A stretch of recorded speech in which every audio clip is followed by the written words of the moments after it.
My father demanded I attend my golden brother's wedding, threatening to cut my tuition. They were shocked when I revealed I earned more than him. My father has always treated me as the child in the family that is overlooked. He was simply infatuated with my brother. He continues. You know what? I don't care if you got accepted to some prestigious college. You have to go to the local college because we don't want your brother to be jealous of you. So, you know what, guys? I pretended everything was fine. I replied, you know what, Dad? Okay, fine. I'll go to that college on one condition. I get to stay in the dorms. So, I lied to him. I pretended to reside in the dorms and attended the prestigious college on a scholarship he was unaware of. But when he finds out, he will erupt. What would you do if the people who had hardly noticed your presence for 3 years suddenly asked you to show up and act like a family member for one day? That would be a very hard scenario, right? I mean, it's always going to be like that with family, especially my own. Let me start at the beginning. My name is Jonas, and if you haven't figured by now, my family is quite dysfunctional. I mean it. That is, if it can even be considered a family. What do you name the individuals who gave birth to you but then abandoned you when they discovered a better version of you?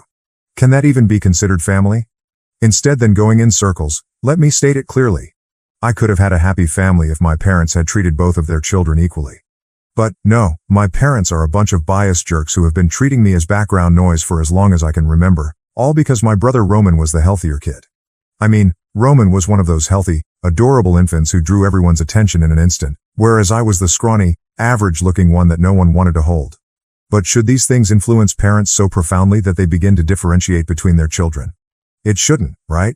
But it was different for my parents, Patrick and Marin. Within a month of Roman's birth, he had become their golden kid, the infant who received universal adulation. I mean, he wasn't outstanding. He was merely the more attractive one, the main character, so everyone was drawn to him, whilst I was usually the supporting character, standing in the background, forgotten. You can imagine how dreadful my childhood must have been. My parents ignored me and just provided for my basic needs, while my egotistical brother let all of the attention get to him. Roman grew up as a pampered brat who only cared about himself. So you can picture the kind of relationship we had. I was the shy, introverted kid, and Roman turned out to be a huge fat bully. Could you imagine that? Are you being bullied by your little brother?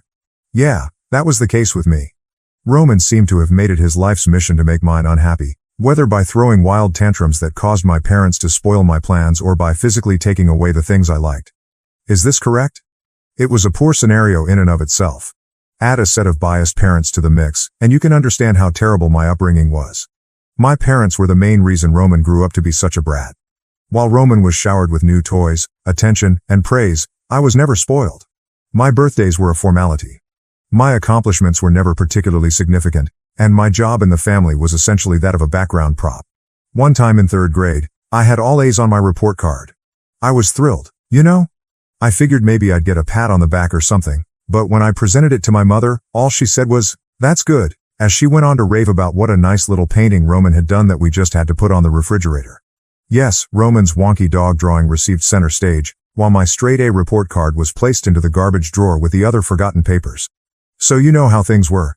I felt like the neglected report card, while my brother was lauded for everything. But it wasn't just the small stuff. Oh no. Roman got to decide where we went on family trips, what we ate for dinner, and what we watched on television. Every time I attempted to select something, I was turned down. And that idiot Roman rubbed it in my face to the fullest extent possible. He was the king, and I was nothing more than his servant. So I guess you can see why I wanted to flee this hellhole as soon as I could. And I even had the perfect opportunity. I was looking to pursue a bachelor's degree and was awarded a scholarship to one of the world's finest institutions. It was a very prestigious college, the kind that assures a good career for its students. Getting a scholarship there? Oh, that is a dream. But here's the catch. It was many states away. And, like everything else in my life, my parents refused to let me have it. Click share and more to check if there is a part 2. Part 2. Do you want to discover the reason? Of course it was Roman. My parents even suggested that I attend the local institution in our state because it provided a greater opportunity and option. They reasoned that since Roman, who was not particularly bright academically, could feel bad that I had the opportunity to enroll at such a prominent college while he did not, I should stay local. What was stopping him? He could have worked his buttocks off, like I did, and received what he desired. However, none of this made sense to my parents. They told me I needed to go to the local college. You see how ludicrous this whole situation was? Somewhere in my mind, I assumed they were doing this to keep me from outshining Roman.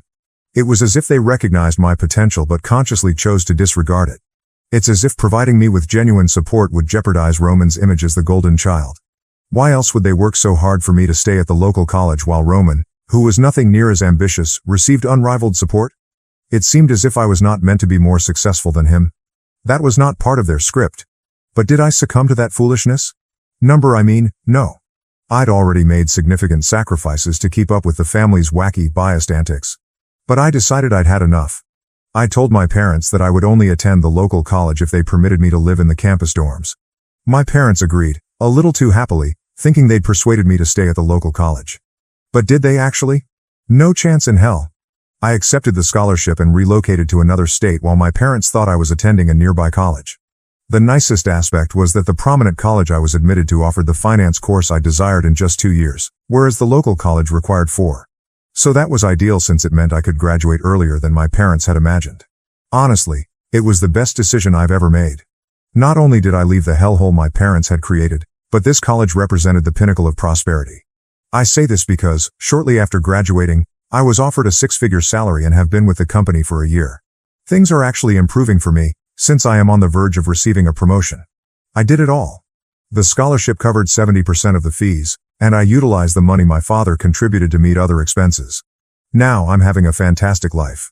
My father continues to send me money, believing that I am a student at the local college. And I have not told him to stop.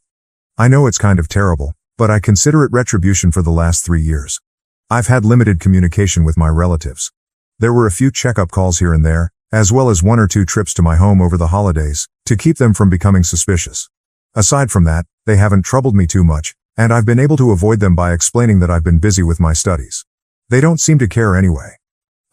Why should they? They had a golden child now. My parents benefited from the fact that the only person they had to care for was no longer in their lives. I was truly satisfied with the setup. It did hurt from time to time that my folks didn't notice I had moved states away. But the melancholy was offset by the relief of not having their toxic presence around me. Truth be told, I did miss having a family. Not a dysfunctional one like mine, but rather the feeling of having a family who genuinely cared about me. Despite my friends and pleasures, I felt that something was lacking in my life. However, until this morning, it appeared difficult to correct. My father called today to tell me that Roman was getting married and that he needed me there a few days before the wedding to help with the preparations. I was taken aback. Was my father truly urging me to come home? I had been looking forward to this moment for a long time, especially since he told me I was part of the family and that he wanted everyone to be present for Roman's big day. I truly became emotional. My parents had never acknowledged me as a member of their family.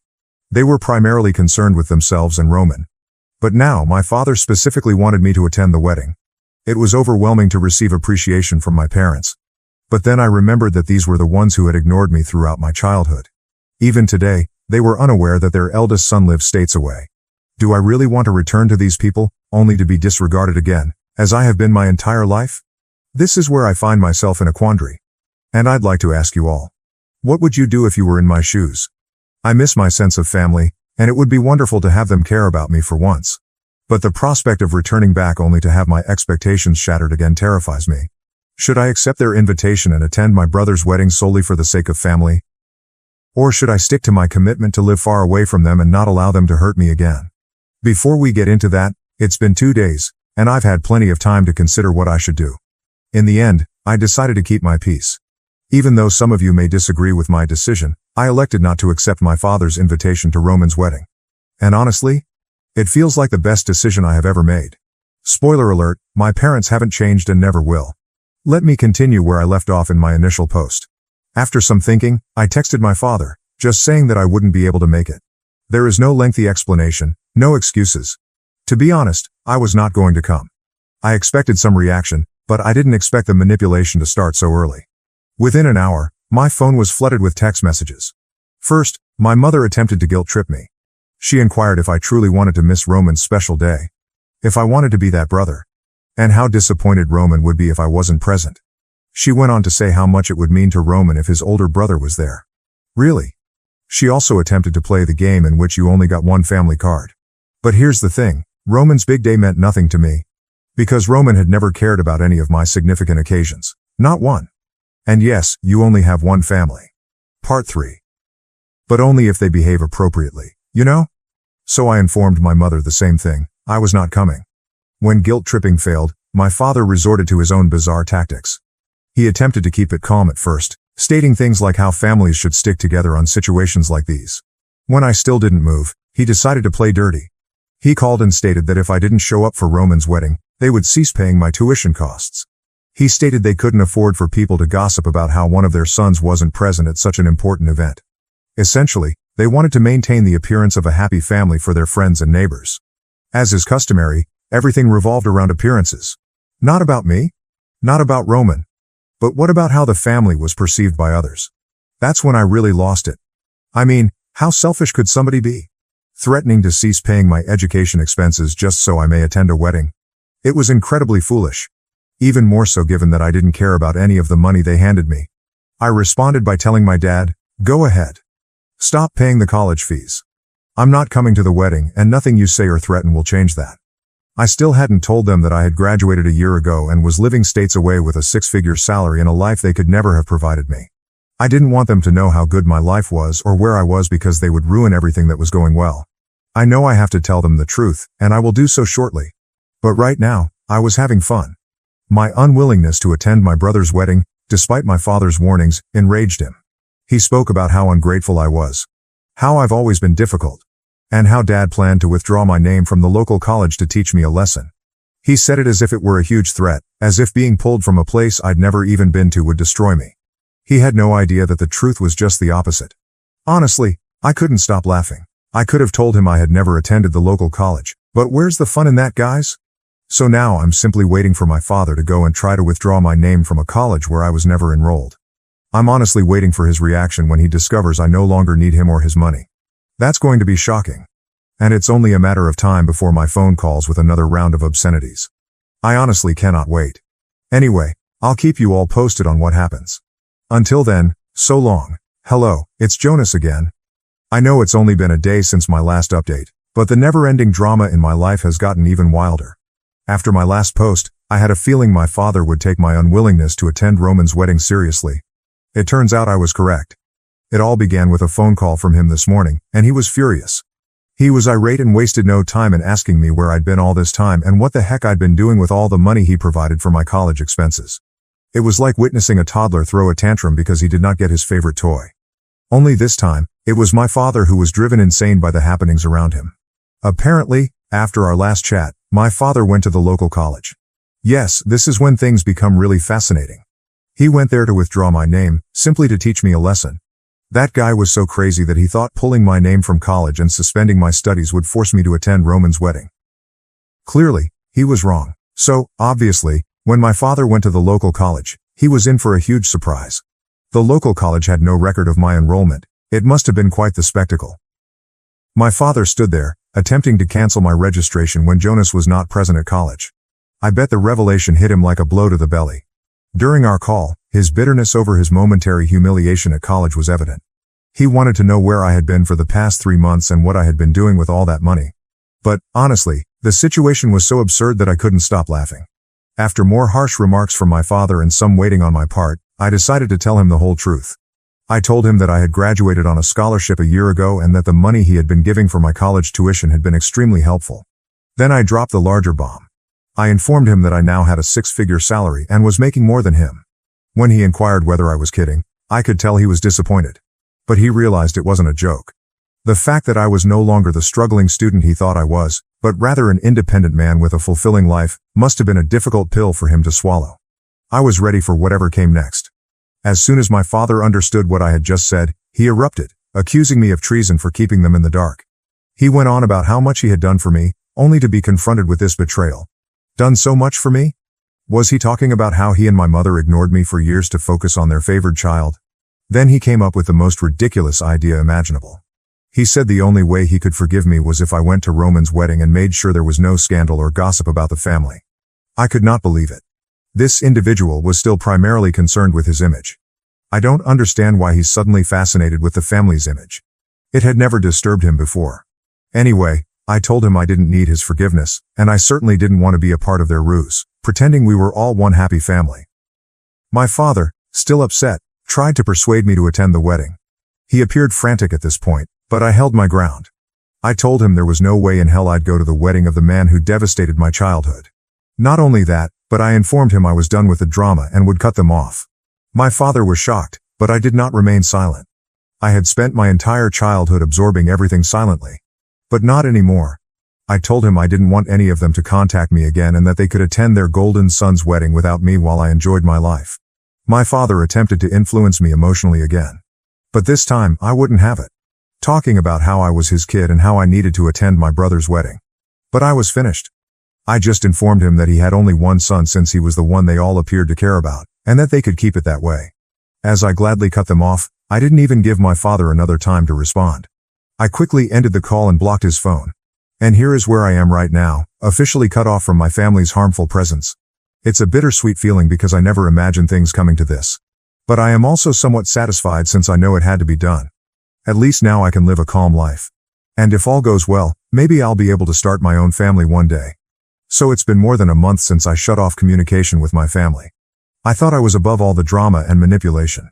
But they clearly couldn't let things go so simply. A few days ago, I received an unexpected call from an unknown number. It was my mother, and she was sobbing uncontrollably. I had banned all of their calls, so I was surprised to receive this one. I decided not to hang up on her because I suspected something horrible had happened. But it was nothing like that. She began telling me how much she misses me and how she simply wants her kid back.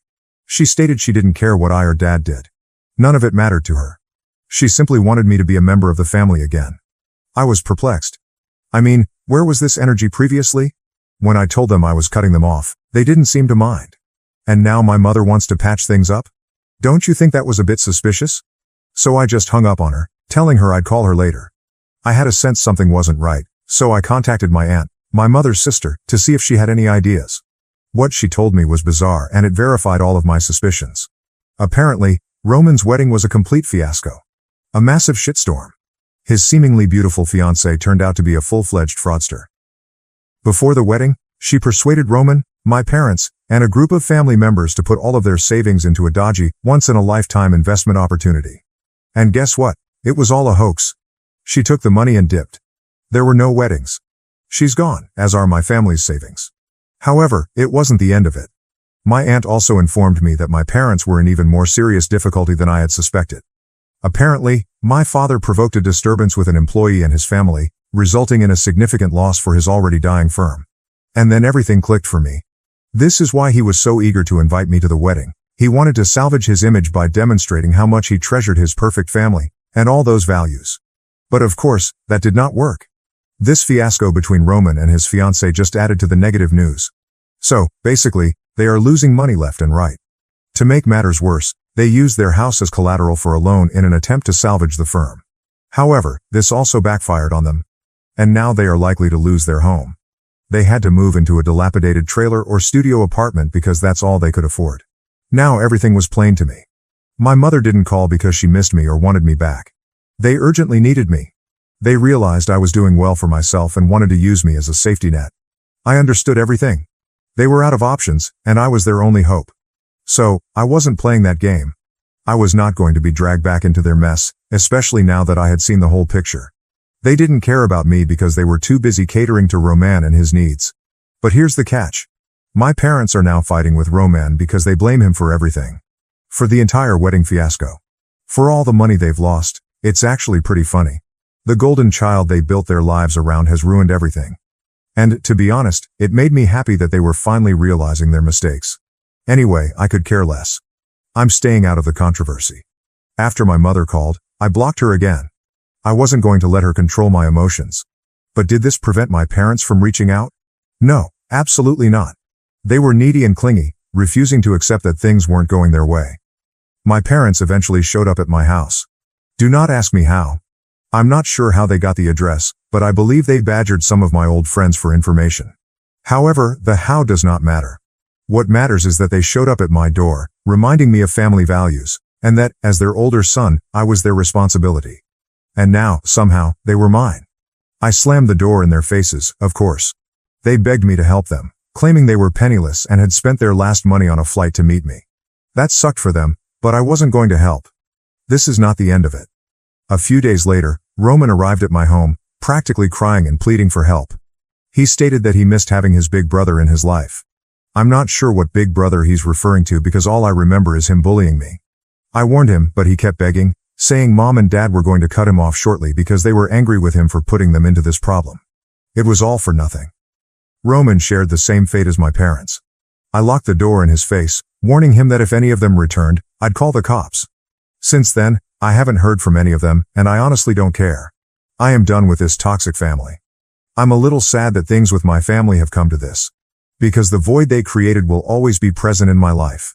But I'm not going to take their trash anymore, just for the sake of family.